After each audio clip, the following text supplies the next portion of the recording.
आईने की रहस्यमयी दुनिया, आईने के पीछे का खौफनाक सच।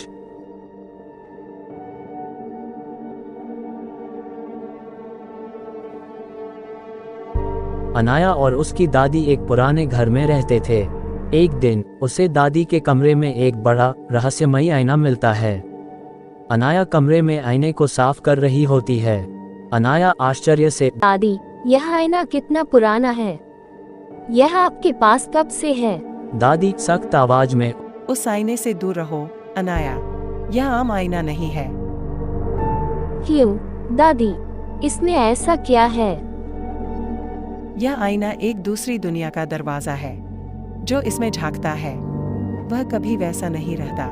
दादी कमरे से चली जाती हैं। अनाया आईने को उत्सुकता से देखती है। अचानक आईने में एक हल्की परछाई दिखाई देती है। रात का समय, कमरे में हल्का चांदनी का प्रकाश।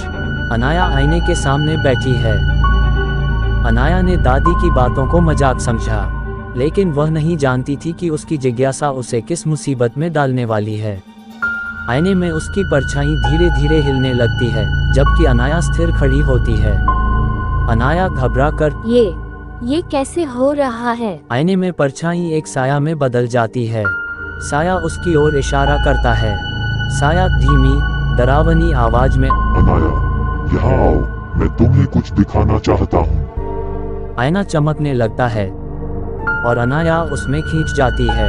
अनाया खुद को एक डरावनी, उल्टी दुनिया में पाती है। चारों ओर सब कुछ अजीब है।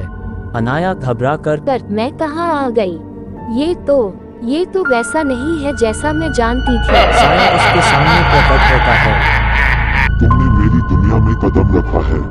यहाँ से बाहर जाना इतना आसान नहीं है। अनाया भागने की कोशिश करती है, लेकिन हर जगह वही उल्टे दरवाजे और भूतिया छायाएं दिखती हैं।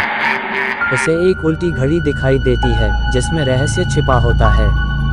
अनाया चिल्लाते हुए, मुझे यहाँ से बाहर निकलना है। दादी सही कह रही थी।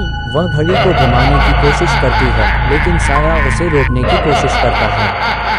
साया, ये घड़ी नहीं, ये तुम्हारा समय है जो अब खत्म हो गया है। अनाया घड़ी को घुमा देती है। अचानक जोरदार आवाज होती है और आईना टूटने लगता है। अनाया ने अपनी हिम्मत और समझदारी से आईने की दुनिया को बंद कर दिया।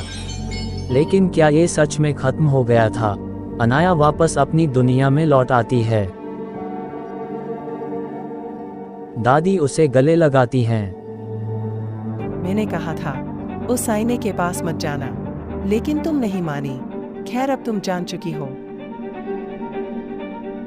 लेकिन कुछ कहानियां कभी खत्म नहीं होती। ये कहानी आपको अच्छी लगी हो तो हमें सब्सक्राइब करें, हमारा इंस्टाग्राम और फेसबुक पेज जरूर फॉलो करें। और हाँ दोस्तों, सब्सक्राइब करना भूलना मत।